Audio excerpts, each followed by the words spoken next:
Rita Gaviola, aka Badyaw Girl, binabash habang nagla-live selling?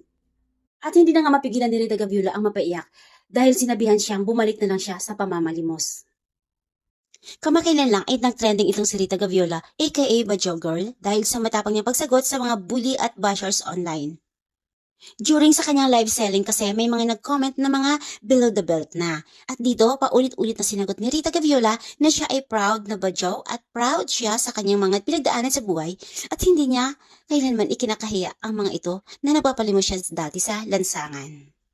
Panoorin natin ang video na umiiyak na si Rita Gaviola habang nagsasalita sa kanyang live selling. Niyo ako. Kung nilalait niya ako, babalik ako sa pamamalimos. Doon na lang. Kahit bumalik ako sa pamamalimos ko, proud ako, naghirap ako, dumaan ako sa mga ganong proseso. Diba? Hindi maarte. Sana kayo nga rin nagkasakit para alam nyo eh. Diba? Sasabihin nyo sa akin, bumalik ako sa pamamalimos ko. Bakit alam nyo ba yung pinagdadaanan ko? Ha? Alam niyo yung pinagdadaanan ko? Sinasabi ko sa inyo, laitin niyo ako ng pagiging badyaw, proud ako. Diba? Kayo yung umalis kasi live ko to, wag kayo masyadong judgmental. Sasabihin niyo, babalik ako sa pamamalimos dahil badyaw naman talaga ako? Ha?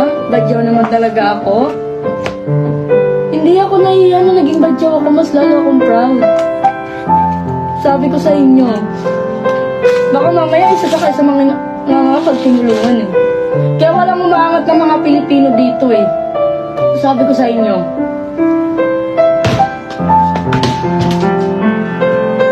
Palibasa kasi guys, hindi nila nararanasan yung hirap kung paano mamalimos sa kalsada. Tapos sasabihan nyo ako, bumalik na lang ako sa pamamalimos, bagay ako doon. Talaga ba?